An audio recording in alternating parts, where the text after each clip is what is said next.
नमस्कार, आप देख रहे हैं अलर्ट इंडिया न्यूज। आज अलर्ट इंडिया न्यूज के स्टूडियो से चर्चा करेंगे बॉर्डर पे आए दिन बुरे हालातों की। आज इस चर्चा में जो हमारे साथ हमारे स्टूडियो में मेहमान जुड़े हैं, उनसे आपका तारुफ करा देते हैं। हमारे साथ प्रेमनाथ डोगरा जी हैं, भारतीय जनता पार्टी से हैं। बॉर्डर वेलफेयर कमेटी के सीनियर वाइस प्रेसिडेंट हमारे भारत भूषण शर्मा जी हैं। कांग्रेस के सीनियर लीडर पंकज डोगरा जी हैं। नमस्कार भूषण जी, आप बॉर्डर से बिलोंग करते हैं। आपसे हम चर्चा शुरू करते हैं कि आए दिन जो सीज फायर वायलेशन जो है पाकिस्तान की तरफ से की जाती है, किस तरह के हालात जो है उस वक्त बॉर्डर के लोगों के होते हैं? जैसे सीज फायर वायलेशन होती है तो बॉर्डर के लोगों के हालात, जो बॉर्डर में जितने भी जीरो लाइन पे गांव हैं, मैं उनकी बात करूंगा पहले। वो तो बार लाइक सिचुएशन हो जाती है। और सबसे बड़ी बात ये हो जाती है कि उस समय बच्चे और बुजुर्गों को कहाँ लेके जाए, क्योंकि हमारी जो स्टेट है इसमें भी 67 ईयर से चुनाव होते आ रहे हैं और सरकार यहाँ आती जा रही हैं जी। और 92 से हमारी बॉर्डर वेलफेयर कमेटी जो है एक ही मांग करती आई है सरकारों से कि हम 47 में भी माइग्रेट हुए, 62 में भी माइग्रेट हुए, 65 में भी हुए, 71 में भी हुए, 87 में भी हुए जी, 98 में भी हुए, 96 में भी हुए, 2002 में भी हुए और 2014 से लेके आज दिन तक हम 11 बार माइग्रेट हो चुके हैं। ठीक। और जब भी माइग्रेशन करनी है हमारे लिए ठहरने के लिए या जाने के लिए कोई जगह नहीं है जी। डोगरा साहब, क्या कहना है आपका? भारतीय जनता पार्टी की सरकार है, भारतीय जनता पार्टी ने बड़े वादे किए थे लोगों के साथ, क्या कहना है आपका? जिस तरह से हमारे भूषण जी ने हमें बताया कि बुरे हालात हो जाते हैं जब जो है सीज फायर वायलेशन होता है, क्या कहना है आपका? देखिए, भूषण जी ने जो भी बोला है मैं उसको कन्फर्म करता हूं कि भाई परेशानी तो वहां पे है, मैं भी वहां जाता ही रहता हूं।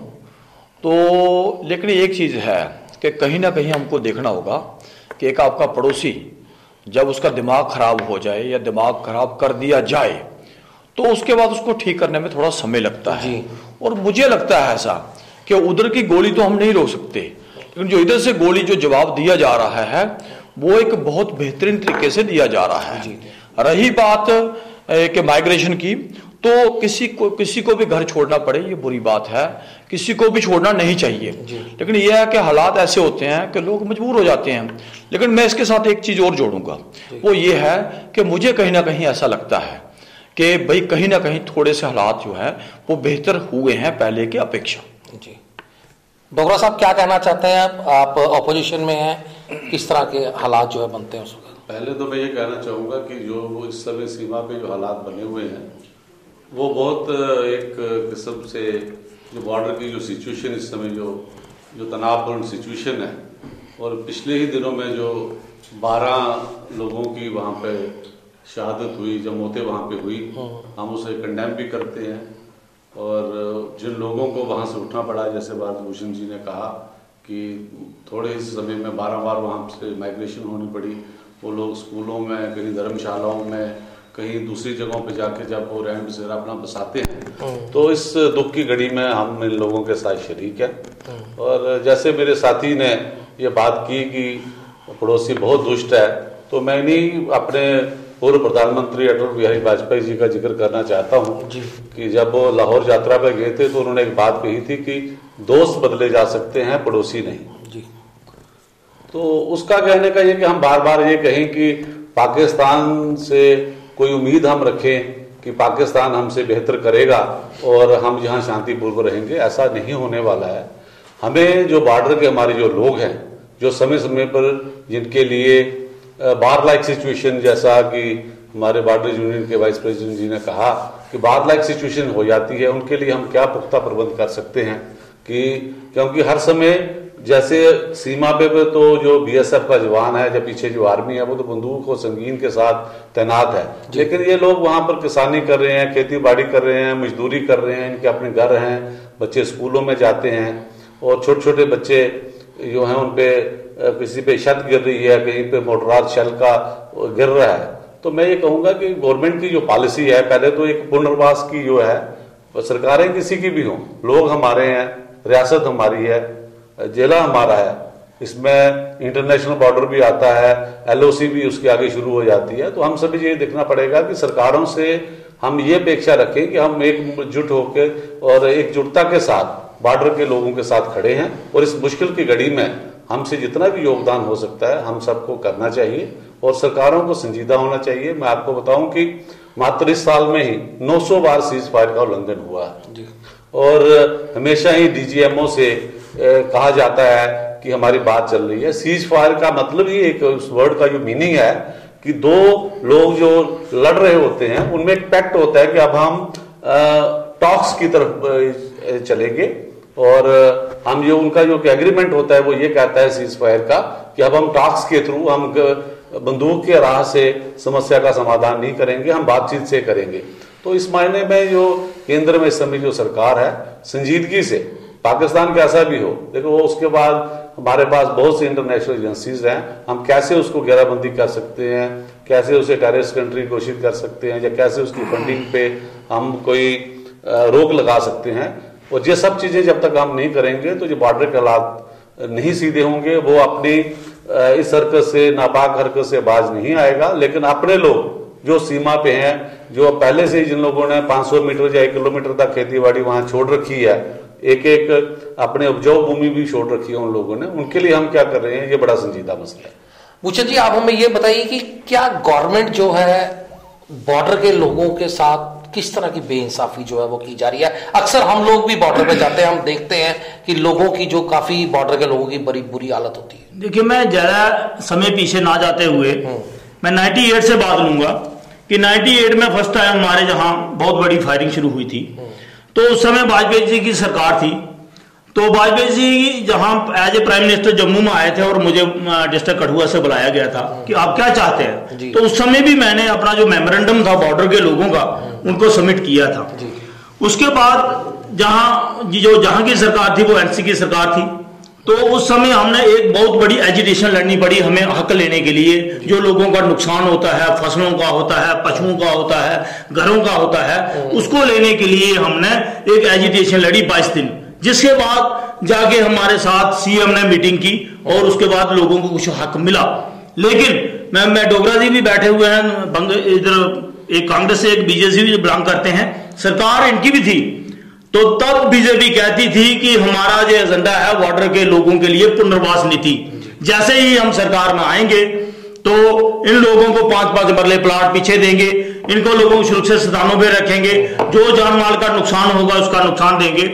तो ये जो बातें जो होती थी, आज 3.25 साल सेंटर में सरकार हो गया, 3 साल पूरे जम्मू कश्मीर में सरकार हो गया, लेकिन इन बातों पे जो प्रेजेंट सरकार है वो भी नहीं आई। इससे पहले जो 10 साल सरकार रही मनमोहन सिंह की, उसमें मैं आपको बताना चाहूंगा इस प्लेटफॉर्म के माध्यम से कि मैं एक डेलीगेशन लेके prime minister, defence minister, home minister को अपना वाटर यूनियन का जो मेमोरेंडम है, उस समय के जो MP थे हमारे लाल सिंह जी, उनके माध्यम से दिया है। ये सब लेटर जहां डिस्ट्रिक्ट में आए हुए हैं कि इनका जवाब दो, आज दिन तक कोई जवाब नहीं जा रहा है। तो ये जो सब कहने सुनने में बातें आती हैं, अमल में बातें हमें कुछ नहीं दिखाई दे रही। जी डोगरा साहब, देखिए, मैं जो बॉर्डर के लोग और मेरे भाई भूषण जी ने जैसे कहा, मैं इनकी पीड़ा समझता हूँ। ये ठीक है, इनका एक दर्द है, जो आदमी फेस करता है गोली वही समझ सकता है। और मैं वैसे भी बॉर्डर के जो लोग हैं उनको एक सेकंड आर्मी कहता हूँ कि जो विदाउट पे, विदाउट सैलरी जो है हमारे लिए देश के लिए खड़े हैं। लेकिन मैंने जैसे पहले कहा कि मुझे नहीं लगता, आंकड़े खुद गवाह हैं, ये नहीं मैं कहता कि रातों रात हमने सारा कुछ ठीक कर दिया, लेकिन मुझे ऐसा लगता है कि जितने स्टेप्स मोदी जी ने लिए हैं, रही मुआवजे की बात, तो मैं ये कहूंगा कि आज की डेट में अगर 5 लाख रुपया मुआवजा, अगर भगवान ना करे कोई आदमी शहीद हो जाता है, तो उसके लिए करवाया गया। आज जानवरों तक का भी मुआवजा लोगों को वहां पे मिला है।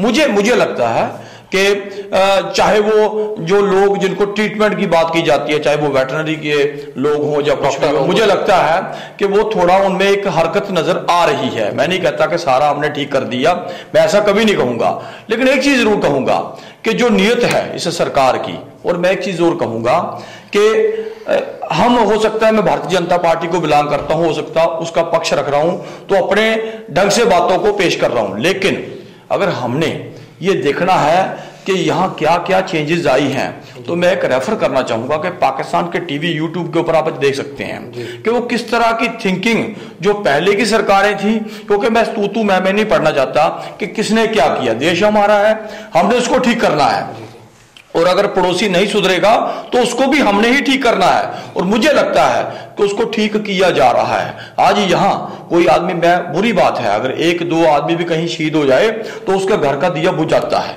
ये बुरी बात है। लेकिन जिस तरह का जवाब बॉर्डर के उस पार दिया जा रहा है वो हम पाकिस्तान टीवी देख सकते हैं, और किस तरह की सोच वो हमारे प्रधानमंत्री जी के बारे में सोच रहे हैं, और जिस तरह से हमारे प्रधानमंत्री जी ने और भारतीय जनता पार्टी ने वर्ल्ड में, पूरे विश्व में पाकिस्तान को एक अलग थलग करके रख दिया है।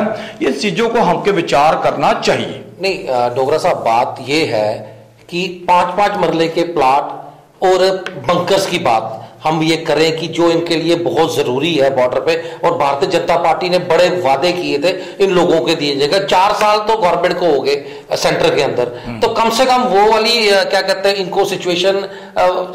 जी बोलिए, क्या कहना चाहते हैं? जैसे जी डोगरा साहब ने कहा कि कोई सिचुएशन जो सुधरी है जी, क्योंकि ये वाबस्ता है प्रेजेंट सरकार से जी, इन्होंने तो कहना है।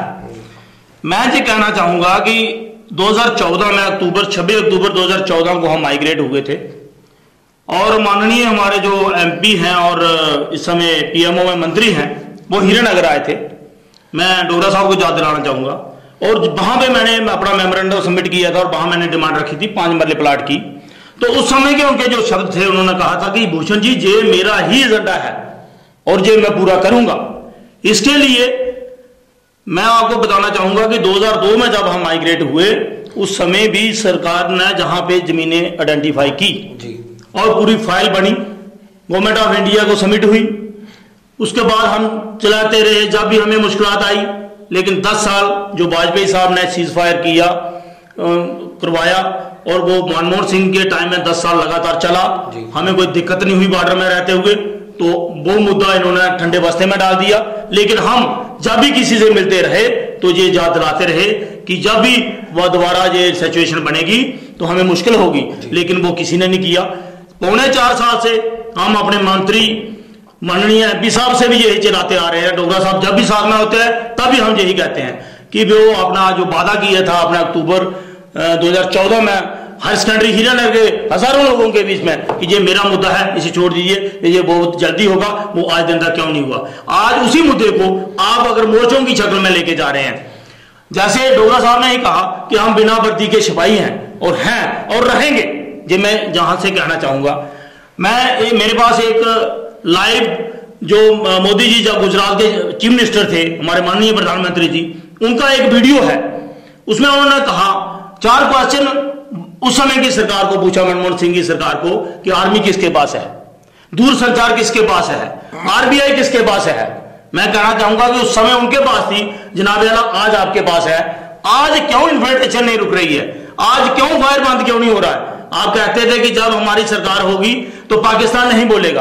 आज आपके राज में सबसे ज्यादा सीजफायर वायलेशन हुआ, आपके राज में सबसे ज्यादा हिंदू जो बॉर्डर के रहने वाले सैनिक है वो मरे, आपके राज में ज्यादा नुकसान हुआ घरों का।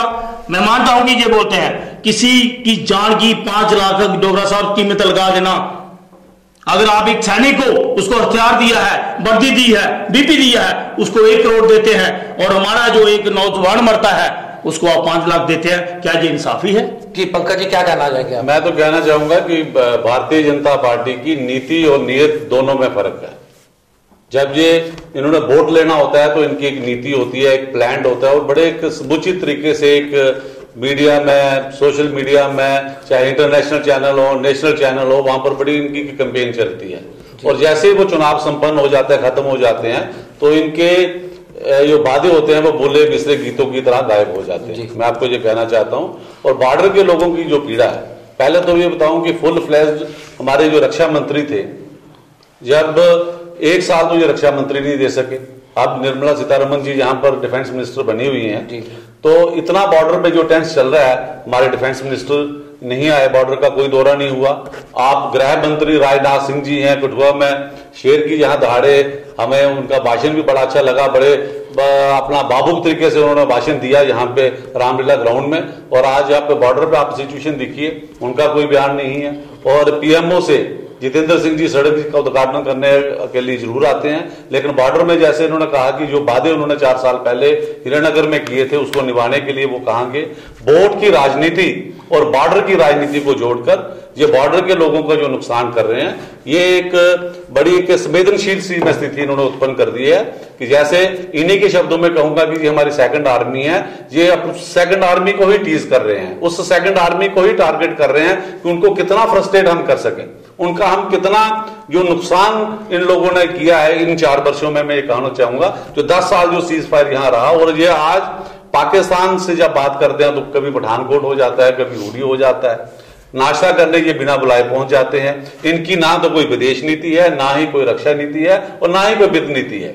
ये नीति विहीन है, सिर्फ धार्मिक और मैं कहूंगा उन्माद के सहारे, पोलराइजेशन के सहारे इन लोगों ने हिंदुस्तान में एक हुकूमत अपनी स्थापित करनी थी, लेकिन हिंदुस्तान उसका कितना खमियाजा इस समय भुगत रहा है, पूरे हिंदुस्तान की मैं बात करूंगा।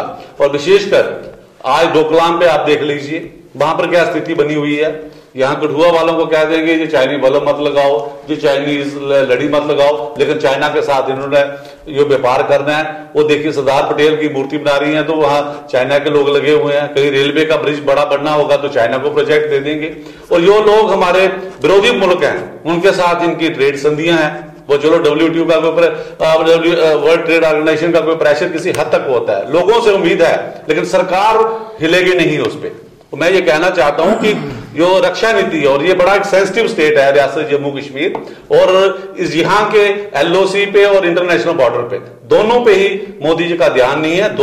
अपना दोवास पे यहाँ पे गए हैं, उसके लिए इनके पास समय है, लेकिन अपने देश के लोगों के लिए, चाहे कोई बॉर्डर के लोगों के लिए, जैसे इन्होंने कहा कि चाहे आर्मी में कोई शहादत देता है हम उसकी शहादत को भी सैल्यूट करते हैं, वहां सब लोग जाते हैं। हमारे यहाँ पे कोई बॉर्डर पे कोई शहादत, कोई सिविलियन मारा जाता है, वहां भी सब लोग पहुंचते हैं पॉलिटिक्स से ऊपर उठकर। लेकिन जो मुआवजे का अंतर इन्होंने बताया, चाहे पिछली सरकारें हो चाहे ये सरकारें हो, हम इनके साथ खड़े हैं कि मुआवजे की जो राशि है, जो एक आदमी बिना बंदूक के अपनी शहादत दे रहा है, देश पे अपना जो कर्जा वहां पर उसको जो है देश को उतारना है, तो कम से कम उसमें भी बढ़ावा होना चाहिए। और ऐसी सब चीजें जो है, डोगरा साहब क्या कहना है आपका? इतने इल्जाम जो है भारतीय जनता पार्टी, कह रहा हूँ कि इल्जाम बहुत लंबे हो गए, आपको उतना समय भी मुझे देना पड़ेगा। जी जी जी। रही 5-5 मंडले जी की बात जो बोल रहे थे मेरे मित्र भूषण जी और पंकज जी भी बोल रहे थे, तो ठीक है, मैं ये कहूंगा कि हम कहते हैं कि 5-5 मंडले क्यों नहीं मिले, मैं भी चाहता हूं कि वो मिले, लेकिन एक पॉलिसी होती है, कोई भी सरकार जो है वो एक पॉलिसी से चलती है। उन्होंने वादा किया और उन्होंने उसका प्रयास भी किया, मैं ये कहूंगा, और 100% प्रयास किया। मैं उसके डॉक्यूमेंट जो है वो DC हाउस से आपको दिखा सकता हूं। वहां पे लगभग 80 कनाल एक जमीन आइडेंटिफाई हुई और 60 कनाल एक जमीन जो आइडेंटिफाई, मुझे बात कर लीजिए पूरी। तो मैं ये कहूंगा क्या हुआ कि मिनिस्ट्री ऑफ डिफेंस ने वहां पे ऑब्जेक्शन कर दिया।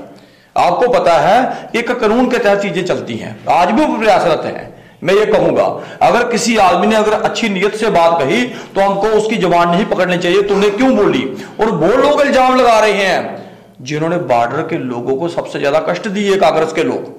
मैं ये कहूंगा आज गड़ियाली आंसू बहा रहे हैं ये लोग। बंकर की बात है, आज बंकर का अप्रूवल हो गया, आप उस चीज को चेक कर सकते हैं। किसी ने 70 साल में क्यों नहीं किया? हम कहते हैं अभी बन जाए, अभी नहीं होता। एक चीज जो है उसका DPR बनता है, उसी की प्लानिंग होती है और वो निश्चित तौर पर बनेंगे। डॉक्टर जितेंद्र सिंह जी ने जितना भी बॉर्डर के लोगों के लिए किया है, मुझे लगता नहीं कि इससे पहले कोई कर पाया होगा। चाहे वो बॉर्डर की रोड्स हो, चाहे वो 5-5, 6-6 पुल हो, लेकिन मैं विकास के बातों को यहां पे लेना नहीं चाहता। हमारा एजेंडा सीज फायर उल्लंघन है और पाकिस्तान फायरिंग है। मैं एक चीज कहूंगा, किसी भी आदमी कोई इंटरनेट एजेंसी जो है उनसे वेरीफाई करवा लीजिए कि आज जवाब किस तरह का दिया जा रहा है। आज यहां अगर 1-2 आदमी शहीद होता है तो वहां 15-15 हो रहे हैं। हमको ये चीजें सारी ध्यान में रखनी चाहिए। बाकी ये बोलते हैं कि 10 साल मनमोहन सिंह जी के टाइम जो है वो सीज फायर का उल्लंघन हुआ नहीं।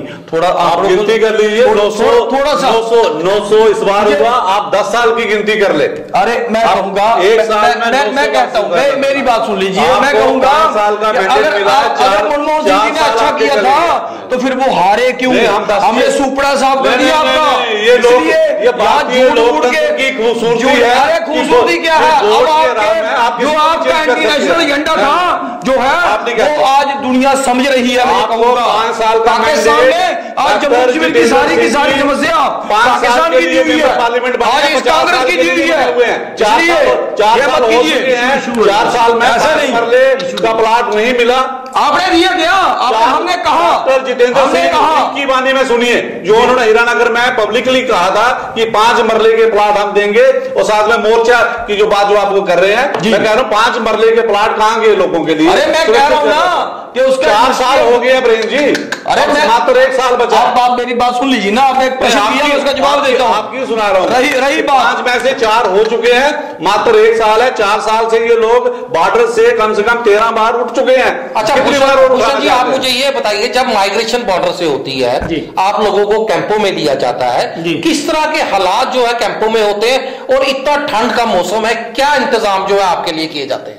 देखिए, सबसे पहले तो ये है कि जब माइग्रेशन होती है और कैंपों की बात आती है, तो हमारी भी, बेशक हम बॉर्डर पे रहते हैं, जब देहात में रहते हैं, हमारी भी कुछ इज्जत है वहाँ। ना ही हम बेटियों को अपनी वो भेज सकते हैं, ना ही हम बच्चों को वहाँ भेज सकते हैं, क्योंकि जो पीछे के लोग हैं वो हमारा मजाक उठाते हैं, और हम मोस्टली 90% जो है अपने रिश्तेदारों को ही जाके घुसते हैं। जहाँ कोई स्कूल देख लिया नजदीक किसी दोस्त का, तो वहां घुस जाएंगे और अपना इंतजाम कर लेंगे। जहां तक एडमिनिस्ट्रेशन का बात आती है, एक दाल दे दिया, एक चावल दे दिए, उससे कोई रात को इतनी ठंड पड़ रही है, जैसे पिछली रात आपने देखी, एक कंबल एक फैमिली को मिलता है, तो उससे ये गुजारा नहीं चलता है। जहां तक जैसे मेरे दोनों मित्र भाई आपस में पार्टी बेसिस पे लड़ रहे हैं, आज का जो मुद्दा है, ना ही मनमोहन सिंह की सरकार सीरियस थी, ना ही आज मोदी जी की सरकार सीरियस है। कोई सरकार सीरियस बॉर्डर के लिए आई तो वो वाजपेयी की आई। मैं ये किसी पार्टी का पक्ष नहीं रखूंगा। उनके समय में वाजपेयी जी हीरानगर आए थे, लोगों को बीच में आए थे और बात सुनी थी। जहां तक हालात बॉर्डर पे बढ़ते, हमें भी बहुत अफसोस आता है कि हमारे डिफेंस मिनिस्टर कोई बयान नहीं देते हैं, हमारे होम मिनिस्टर कोई बयान नहीं देते, हमारे माननीय प्रधानमंत्री जी हमारे बॉर्डर के लिए कोई बयान नहीं देते हैं। हौसला ही बड़ी चीज है। जैसे डोगरा साहब मैं देख रहा था एक दिन रात को हमारे लोगों के बीच में घूम रहे थे, तो ये भी बड़ी बातें हो जाती है। आप चले जाते हैं तो हम कहते हैं कि हम छुपाई हैं और रहेंगे, ये हम कहते हैं। अभी डॉक्टर जितेंद्र साहब आए हुए थे, क्या वो उन्होंने बॉर्डर का दौरा किया? नहीं किया। वो हीरानगर आए, हीरानगर जो गुज्जर थे उनका हालचाल पूछा, जो सेल से हुए थे जख्मी, और उसके पीछे चले गए। मैं बताना चाहूंगा कि जो पिछले 3 दिन बॉर्डर पे फायरिंग हुई, हजारों की तादाद में पशु जख्मी हुए, 40 पशु जो है मर गए, 13 बंदे मर गए, 4 उसमें सैनिक थे और 9 जो थे सिविलियन थे। फिर मैं वही बात पे आऊंगा कि ये गैप क्यों? क्या एक सिविलियन है, एक जब बच्चा, हमारी बच्ची दयालता की पिंडी चाड़का में मर गई, कल जाके वो भी सैनिक बन सकती थी, कल जाके देश की वो भी प्रधानमंत्री बन सकती थी। क्या आज 5 लाख से उसका हिसाब खत्म हो गया? ये जो बातें सोचने वाली है। देखिए, मेरे मित्र भूषण जी बड़ी अच्छी बात बोल रहे हैं, ठीक है। मैं भी कहता हूं कि 5 लाख रुपया कोई बहुत बड़ी रकम नहीं है। एक जान की कीमत तो हम वो अमूल्य है, उसकी कोई कीमत नहीं होती, मैं ये कहूंगा। लेकिन कम से कम उन्होंने 1 लाख से 5 लाख तो किया ना। आप किसी की नीयत को तो पढ़िए ना कम से कम। फिर दूसरी बात मैं कहूंगा, हमारी आप ये बात मत भूलिए कि आज से 10 साल पहले एक सैनिक की सैलरी थी 15,000, आज एक सैनिक की सैलरी है 45,000। एक एमएलए की जम्मू कश्मीर में सैलरी थी 30,000, आज है 1,80,000। नहीं, मैं आज महंगाई कहां चलेगी? अगर एस ग्रेशिया इंक्रीज किया है, ये it is a fundamental right of the public, ये कोई ज्यादा नहीं किया। ये मैं आपसे एग्री नहीं हूं। 1 लाख का 5 लाख कर दिए, आसानी। मैं कल निर्मल सिंह का भी ये बयान सुन रहा था, और मैं ये बर्दाश्त करता हूं, उनकी निंदा करता हूं कि आप 5 लाख पे लोगों को आश्वासन दे रहे हैं कि हमने 5 लाख कर दिया। आप एक बंदा बोलता कि हमने बंकर बना दिए। मैं इनको सभी को इनवाइट करता हूं, जिस दिन फायरिंग चले मेरे साथ एक रात बंकर में बिठा के दिखाए। अपने बूढ़े माँ को भी लाए, अपने बूढ़े बच्चों को भी लाए, और माँ बाप को भी लाए, और हमारे साथ बंकर में बैठ के देखें। बंकर एक सोल्यूशन नहीं है डॉक्टर साहब। मैं आपको आज भी कह रहा हूं, पीछे भी कहता आया हूं, जो 5 मरले प्लाट पर स्टैंड था आपका बीजेपी का, उससे ऊपर आइए। आप ना मंत्री हैं ना एमएलए हैं, आपकी जो जिला प्रधान है, जिला प्रधान है आप। हमारे जो मुद्दा था आपका भी और हमारा एक ही मुद्दा था, लेकिन आज आप उसको भटका कर बंकर में लेके जा रहे हैं। मैं नहीं कहता कि बंकर नहीं चाहिए, लेकिन बंकर उस बंदे के लिए चाहिए जो अपने पशुओं के लिए पीछे रहेगा, जो सैनिकों को कोई रोटी पानी देने के लिए रहेगा। ना बूढ़ों के लिए है, ना औरतों के लिए है, ना बच्चों के लिए है। देखिए, अगर मैं इनकी पीड़ा को समझता हूं और ये कहूंगा कि मैं ये नहीं कहता कि 5 लाख रुपया सफिशिएंट है, मैंने इन शब्दों का यूज ही नहीं किया। हम इस चीज को और ज्यादा प्रोत्साहित करेंगे, अपनी सरकार को आगाह करेंगे कि इसको और बढ़ाया जाए। मेरा बात जो था वो नेक निकती के ऊपर था। और एक चीज जरूर कहूंगा कि हम कहते हैं कि भाई मेरे मित्र पंकज जी ने बोला कि भाई आर्मी को फ्री हैंड नहीं है। और मुझे ये बताइए, अगर आर्मी को फ्री हैंड नहीं है तो 1962 की लड़ाई में आपने फ्री हैंड दे रखा था क्या? आप लोगों ने एक जूतो जो कहते हैं पिट्टी शू जिनको बोलते हैं, उनके ऊपर हमने लड़ा दी पूरी आर्मी और 5000 लोगों को शहीद करवा दिया। और नेहरू जी वहां गाना गा रहे थे कि हिंदी चानी बाई बाई। आज इस पाकिस्तान जितनी जम्मू कश्मीर की जितनी भी समस्या है वो सारी की सारी कांग्रेस की तो देन है। किसने करवाया सीज फायर? कौन लेके गया यूएन में? किसने बोला कि शेख अब्दुल्ला को यहां की हुकूमत दो? ये सारी चीजें अगर हम जाएंगे तो जड़ जो है वो कहीं और है। लेकिन एक चीज कि आज जिस तरह का जवाब जो है पाकिस्तान को दिया जा रहा है, हम सबको अप्रिशिएट करना चाहिए। बदकिस्मती इस देश की ये है कि हम अपनी पार्टी पॉलिटिक्स से कभी ऊपर उठते ही नहीं है। अगर अमेरिकन और इजराइल और बाकी कंट्रीज की हम बात तो करते हैं, लेकिन उनका सिटीजन कभी पार्टी बेस पे नहीं लड़ता है। जब मुल्क के ऊपर वार लाइक सिचुएशन होती है तो सारे इकट्ठे होते हैं। दुर्भाग्यवश आज भी कहूंगा कि नेशनल टीवी के ऊपर देख लीजिए, कांग्रेस का स्टैंड आज भी। और ये उग्रवाद पनपाया किसने तैयार की है? ये सारे लोग जो इशरत जहां को अपनी बेटी कहते हैं, जो एलईडी की टेररिस्ट थी, जो जाकिर नायक है, उसे 50 लाख रुपया अनुदान लेते हैं। ये चीजें बहुत दूर की बात है। आज बांग्लादेशी 5-6 करोड़ बांग्लादेशी जहां बैठे हैं, कांग्रेस इतनी ही दूध की दुली है तो बोले ना उनको बाहर निकाले। आज रोहिंग्या को यहां सेटल करने वाले कौन लोग हैं? उनको किसने दिए यूएन के कार्ड? उसी गुलाम नबी आजाद ने दिए, किसी और ने नहीं दिए। इसलिए मैं ये कहूंगा, आज भी डेमोग्राफी जो है वो जम्मू के लोगों की चेंज की जा रही है, मेरा इल्जाम है। और कौन कर रहा है? कौन उनको राशन कार्ड प्रोवाइड करवा रहा है? इसलिए अगर हम वाकई ठीक हैं, अपने इलाके का हित चाहते हैं, तो हम इन चीजों के ऊपर थोड़ा पार्टी पॉलिटिक्स से उठकर ऊपर उठना होगा। क्योंकि अगर वार लाइक सिचुएशन होगी, 47 जब हुआ था तो कोई बीजेपी कांग्रेस देख के नहीं चला था। किसी ने पंकज डोगरा और प्रेम डोगरा नहीं देखा था, या भारत भूषण नहीं। उस समय नाम के तरीके से गर्दनें काटी गई थी, धर्म के नाम पर गर्दनें काटी गई थी। इसलिए हमको ये चीजें जो बन रही हैं हमारे इलाके में, उनके ऊपर भी थोड़ा सा सचेत करना होगा। डोगरा साहब, आपकी बात से हम सहमत है कि हमारी जो आर्मी है वो मुंह तोड़ जवाब दे रही है, हमारी बीएसएफ जो है वो मुंह तोड़ जवाब दे रही है। पर लोग जो पीछे हैं उनका कोई रख रखाव तो सरकार ने जो इतने वादे किए थे उसके ऊपर रख रखाव तो चाहिए। अरुण जी क्या कह रहे हैं भूषण जी? देखिए, ये जो मैं दोनों भाइयों को कहना चाहूँगा कि ये पार्टी बेस पे जो आरोप लग रहे हैं एक दूसरे पे, ये आपका रोज का काम है। आज का बॉर्डर इशू है, प्लीज सीरियस हो जाइए। 2002 में सरकार वाजपेयी की थी, उस समय बॉर्डर पे फेंसिंग शुरू हुई थी। तो उस समय हमने बहुत चलाया कि फेंसिंग को आगे ले जाओ। आज हीरानगर सेक्टर की बात करूंगा मैं अकेले की, पहले 20,358 कनाल रकबा जो है तारबंदी के आगे है, और वो 17 साल से लगातार खाली पड़ा हुआ है। इसी तरह 40,247 कनाल 3 मरला जमीन जो है अखनूर तक जो है वो खाली पड़ी हुई है। जो ये नीति बात करते हैं, पहली सरकार करती है, जो आज की करती है, मैं कहता हूं कि कोई भी प्रोग्राम लेके आओ, पहले कंसल्ट करो उन लोगों को, जिन लोगों के लिए आप प्रोग्राम लेके आ रहे हैं। उनका कोई नुमाइंदा है, लंबरदार है, पंच है, सरपंच है, सोशल वर्कर है, उनको पहले पूछो कि ये हम प्लानिंग लेके आ रहे हैं कि आपको सूट करती है या नहीं करती है। करोड़ों रुपए की आप वेस्टेज करोगे। आज मैं देख रहा था एक दिन टीवी में, तो हमारे रामगढ़ सेक्टर में और अरनिया सेक्टर में कुछ बंकर बने हैं, तो जब वो लोग घुसे तो वहां पानी था।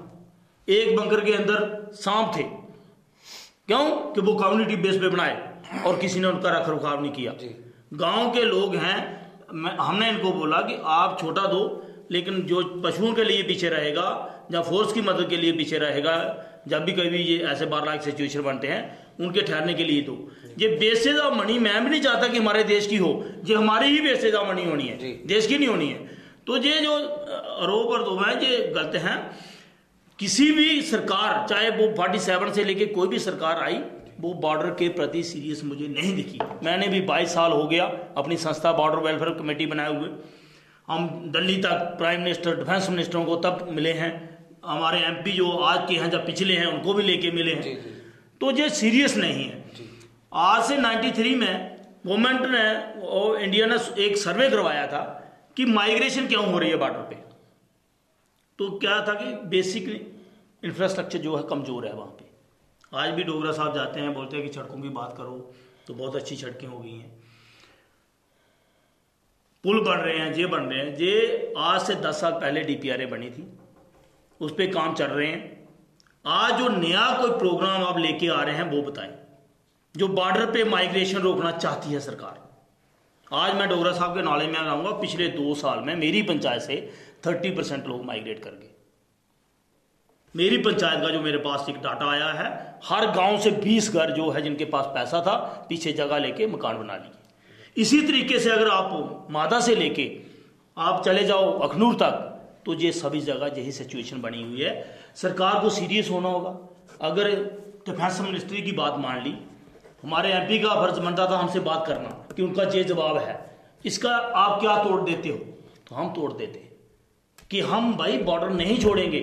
हमारी 20-20 एकड़ जमीन है वहां पे, हमने घर बनाए हैं, हमारे पुश्तैनी मकान है वहां पे, हम उसी समय जाएंगे, हम वादा देंगे। अगर लिखत चाहिए था सरकार को तो हम लिखत भी देते कि तभी बॉर्डर छोड़ेंगे जब बाहर लाइक सिचुएशन बनेगी। जी मैं ये अरुण जी पहले तो मैं कहना चाहूंगा, प्रेम जी ने बड़े डिटेल में बात की कि प्रेम जी ताजे एक लोकतांत्रिक तरीके से हिंदुस्तान में इनको हुकूमत मिली है। एक आध बार पहले भी मौका मिला, लेकिन ये बेचारे रिपीट नहीं कर सके। और इस बार भी हमें यही उम्मीद है कि जो इनका कार्यकाल ये 4 साल का रहा, ये नक्शे में कहीं नजर नहीं आएगी।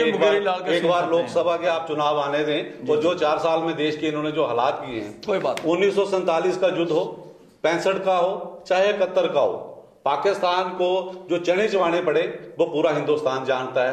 और 1971 की लड़ाई में अटल बिहारी वाजपेयी जी, जिसका जिक्र भारत भूषण जी भी कर रहे हैं, और प्रेम जी भी किसी जमाने में भारत भूषण, अब वाजपेयी जी का बहुत नाम लेते हैं आजकल, शायद थोड़े से नहीं हमारे लिए सब है। ये आप कहना चाहता हूं कि उन्होंने सरदार पटेल वगैरह और उनको हम नहीं भूलते, उन्होंने ही इंदिरा गांधी हमारे लिए कांग्रेस इंदिरा गांधी को दुर्गा माता का रूप बिल्कुल नहीं कहा था, जिन्होंने बिल्कुल नहीं कहा, 2 टुकड़े कर दिए। मैं ये कहूंगा और आज के दिन में इन लोगों को यहां बैठकर, जो कांग्रेस ने इस देश को आजादी के समय में आजाद दिलाने में ये लोग अंग्रेजों के साथ मिले हुए थे, और आज के दिन में बिल्कुल नहीं थे। आज कांग्रेस आप लोग कांग्रेस के पिट्ठू थे, निर्माण किया है। अरे आप लोग कांग्रेस के पिट्ठू थे। वैष्णो देवी में रेल पहुंचती है तो दूसरे दिन मोदी जी फीता काटने पहुंच जाते हैं। आज नाशिरी में टनल बनती है तो आज इन्होंने उद्घाटन ही किए 4 सालों में। कौन सी परियोजना इन्होंने हिंदुस्तान में रखी है वो ये बताएं। मैं ये कहना चाहता हूं कि आरोप ये लगाने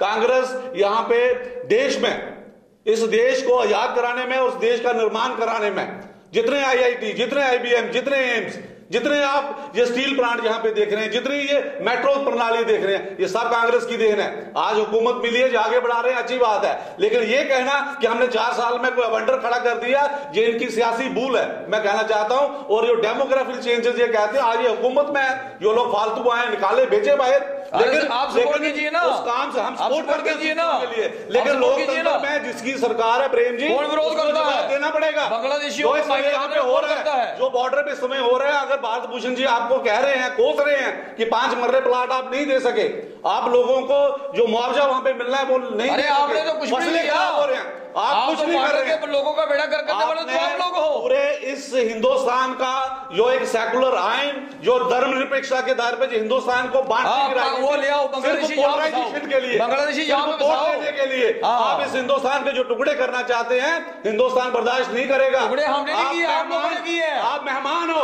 अरे हमने किया, अरे वो टाइम जाएगा, टाइम दिखोगे, आप बिल्कुल नहीं दिखोगे इस हिंदुस्तान में। और ये मुश्किल से जो 1 साल बचा हुआ है, जो बजट में आपने 15 लाख के लोगों को वादे किए थे, वो जो उनके खाते खुलवाए थे, जो 2 200-400 रुपया था वो भी निकाल के आप लोग ले गए हो, तो 15 लाख बजट आने वाला है, उसकी तरफ ध्यान दें। आज सुपड़ा साफ हो गया पूरे हिंदुस्तान में आपका। हम चाहते हैं कि यही पॉलिसी आपकी रहे। जिस बॉर्डर पे आप आए हो, जिसके लिए भारत भूषण जी को वहां से बुलाया गया अपने लोगों से बीच से उठा के, उस बॉर्डर पर जवाब दें आप लोग। बिल्कुल दे रहे हैं। 5 लाख की बात की, जो आप बड़े छाती चौड़ी करके कह रहे हो कि 1 से 5 किया या 2 से 5 हमने किया, आपने दिए क्या? आप ये बताइए, आपने दिए क्या? ये बताइए, अपनी बात करें आप। आप इस समय सरकार में हैं जी, आप इस समय सरकार में भूषण जी, आपके पीएमओ में मंत्री हैं और हमारे सांसद हैं वो जी, वो जवाब उनको देना होगा यार। अरे भाई साहब वो आए थे, कोई नहीं आए थे, वो खुद कह रहे हैं। अरे कि मात्र एक घर में हाल पूछ के एक घर में कोशिश की उन्होंने, एक घर में नहीं गए, वो एक घर में नहीं गए। सुनिए मेरी बात, तो वहां पे मैं आपको बताता हूँ, उनका घाटी में उस दिन कार्यक्रम था।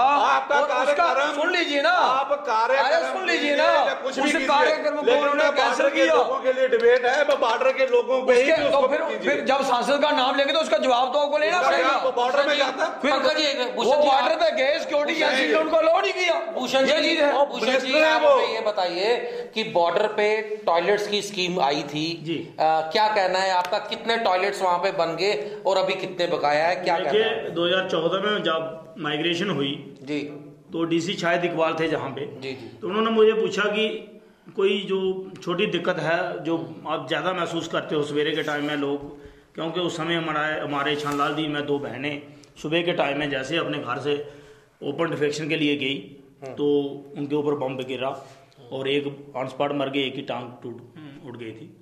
तो मैंने कहा कि ये एक बॉर्डर पे जो बॉर्डर के विलेजेस हैं विद इन द 2 किलोमीटर, इनके लिए कोई शौचालय की व्यवस्था कीजिए। तो उन्होंने डॉक्टर जितेंद्र से टेकअप किया, तो गवर्नमेंट ऑफ इंडिया से टेकअप किया, तो उन्होंने एक लिस्ट बनाकर हमारे जो 22 विलेज हैं जो डिस्ट्रिक्ट कठुआ में पड़ते हैं उनकी एक लिस्ट ऊपर भेज दी कि इतनी फैमिलीज है, इतने सोल्स है। तो ये एक स्कीम आई, लेकिन आज दिन तक 2014 से लेके आज जनवरी 18 है, 196 ही बन पाई।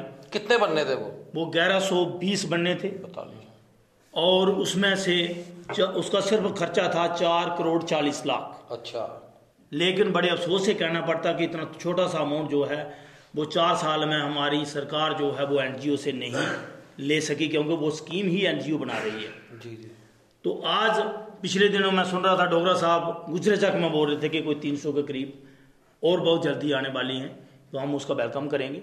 हम आज ये कहना चाहेंगे कि ये जो टॉयलेट्स हैं ये विद इन द मंथ सभी 0 लाइन विलेज में होनी चाहिए जी।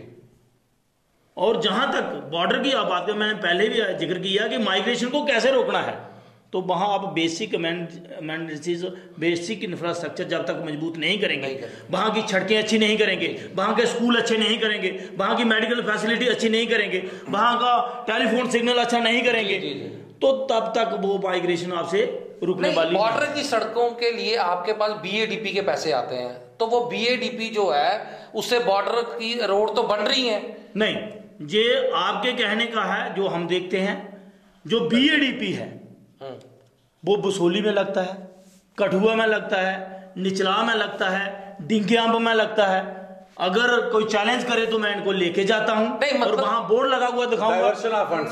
डाइवर्शन बॉर्डर के पैसे और कहीं लग रहे हैं, बिल्कुल उसके डाइवर्शन करते हैं प्रेजेंट एमएलए जी, प्रेजेंट एमपी उसकी डाइवर्शन करके अपने काम रखवाते हैं। डीसी जो होता है, जो डिस्ट्रिक्ट डीएलसी कमेटी होती है, डिस्ट्रिक्ट लेवल कमेटी होती है, उसका चेयरपर्सन होता है। स्टेट एसएलसी होती है, जो स्टेट लेवल कमेटी होती है, उसका चीफ सेक्रेटरी चेयरपर्सन होता है। लेकिन इनको क्या किया जाता है कि गुमराह करके, ये जो मैं आपको दिखाना चाहूंगा, ये बीएडीपी की गाइडलाइन है गवर्नमेंट ऑफ इंडिया की है, ये इसको बार बार इसके मॉडिफिकेशन की गई। कौन करवाते हैं? यही लोग करवा रहे हैं। लेकिन मैं इनको कहना चाहूंगा कि अपनी आंखों से आके देख लो कि जिसके लिए ये सपना देखा गया था कि 93 में के बॉर्डर के लोग माइग्रेट ना करें, उनकी सड़कें अच्छी हो, उनके स्कूल अच्छे हो, उनकी मेडिकल फैसिलिटी अच्छी हो, उनकी बिजली अच्छी हो, और ये लोग जहां रहें और सैनिक बन के रहें, सेकंड लाइन ऑफ डिफेंस बन के रहें, उनके लिए तो ये पैसा खर्च हो ही नहीं रहा है। मैंने नीति आयोग को के पिछले दिन लेटर लिखा कि जो जो आप फंड्स भेजते हैं, बॉर्डर मैनेजमेंट कमेटी जो डिफेंस मिनिस्ट्री के अंडर आती है, मैंने राजनाथ जी को लेटर लिखा कि ये पैसा मिसयूज हो रहा है, और मैंने पर्टिकुलरली नाम लिखा और एमएलए और एमपी से इसको डाइवर्स कराते हैं, फोर्स करते हैं डिस्ट्रिक्ट लेवल कमेटी को कि ये हमारा काम डालो। आज क्या हो रहा है, बीएडीपी का पैसा एमएलए चिट्ठी देता है बीडीओ को कि इस बंदे को आप वो दे दो, काम दे दो, मेड उसको बना दो। ऐसा क्यों हो रहा है? जिस गांव का काम है वहां की कमेटी बने, वहां का बेरोजगार नौजगार को काम मिले, ये नहीं हो रहा है। सारा जो गाइडलाइन है इसकी टोटली 100% मिसयूज हो रहा है। क्या डोगरा साहब मानते हैं कि बीएडीपी के पैसे का मिसयूज हुआ? नहीं, मैं बड़े ओपन हार्ट से इसको कहूंगा कि कुछ शिकायतें मुझे भी मिली हैं, ये ठीक बोल रहे हैं। मैं कोई जो मिथ्या की पॉलिटिक्स वो करता नहीं हूँ, और इस तरह के जो रिपोर्ट जिन्होंने लगाए हैं और मुझे मेरे संज्ञान में भी कुछ बातें आई हैं, अगर हुई हैं तो उनके ऊपर कड़ा एक संज्ञान लिया जाएगा, और कंसर्न जो एमएलएज हैं उनको भी बताया जाएगा कि जिनके लिए ये पैसा आया है, और ये कोई पहली बार नहीं हो रहा, ये भी बताऊंगा आपको कि भारतीय जनता पार्टी की तो उसी समय हो रहा है, ये बहुत पहले से भी हो रहा है, मुझे जैसे मुझे बताया गया।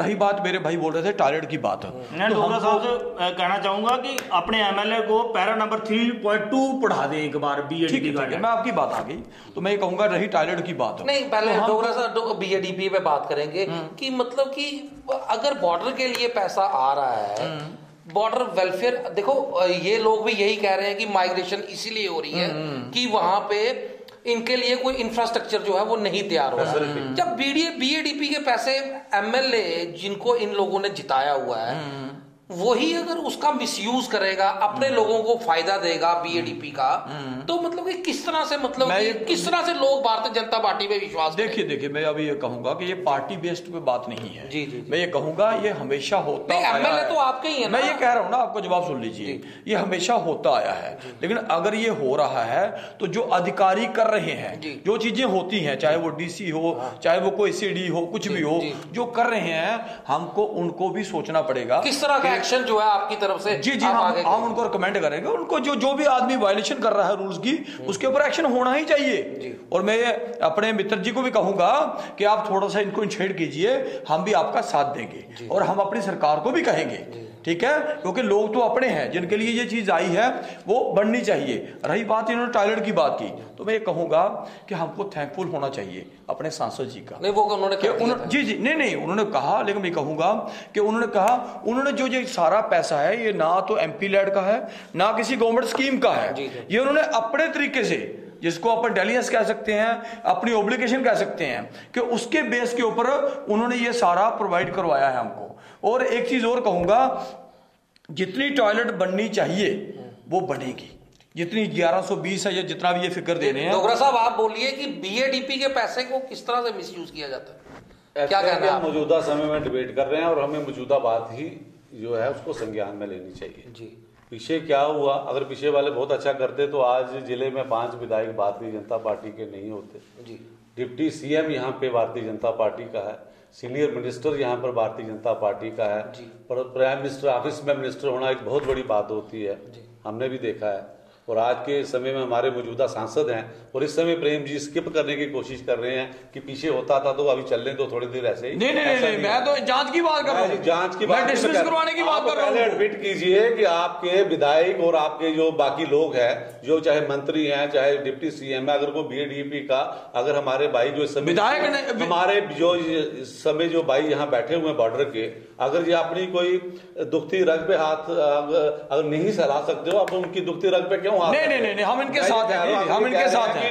आपके विधायक मिसयूज करते हैं, आप इनसे सवाल कर रहे हैं, तो आपको जो इस बात की जिम्मेवारी, मैं कहता हूं कि जब तक मैंने चीज देखी नहीं है तो मैं इसको कंफर्म नहीं कर सकता। अगर ऐसा है तो उसका संज्ञान लिया जाएगा। संज्ञान बिल्कुल लीजिए, और संज्ञान बॉर्डर के एरिया का, अगर इसको हम इस पे अगर फोकस कर रहे हैं, अगर कोई बात अगर कोई जेन्युइनली आई हुई है तो वी शुड एक्सेप्ट इट। पिछले उन्होंने गलती की होगी, उन्होंने खमियाजा भुगता, और मैं ये कहना चाहता हूं कि अब ये भुगतते जाएं। अगली बार मैं कहूंगा कि इन्होंने गलती की, अगली बार ठीक किया जाएगा, तो वो जिसको तुरंत से ही गलती होनी चाहिए ठीक किया जाएगा और किया जाना चाहिए। जिला प्रशासन के मैं कहूंगा, चाहे उसमें डिप्टी कमिश्नर हो, असिस्टेंट कमिश्नर हो, तहसीलदार, एसडीएम, जो लोग भी हैं, उन लोगों को देखना चाहिए कि वो विधायक के इन्फ्लुएंस में ना आए, क्योंकि जो ब्यूरोक्रेसी जो है, हालांकि बहुत से ऑफिसर जो हैं, जिस पार्टी की हुकूमत आती है वो अपनी मर्जी से ऑफिसर लगाते हैं और उन्हीं की मर्जी के आगे बात चलती है। लेकिन मैं फिर भी कहना चाहूंगा कि वो केएस हैं, आईएएस हैं, या नीचे से प्रमोट करके आए हुए हैं, ये उनकी जिम्मेवारी बनती है विधायकों के और सांसदों की।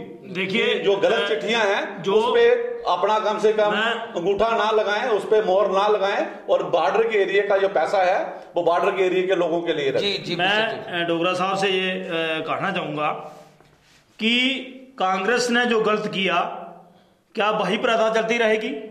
कांग्रेस के एमपी या एमएलए जो थे, उन्होंने गलत किया तो उसकी सजा हम लोगों ने उनको वोट के माध्यम से दे दी है। आज क्या आपके एमएलए भी यही बात चाहते हैं?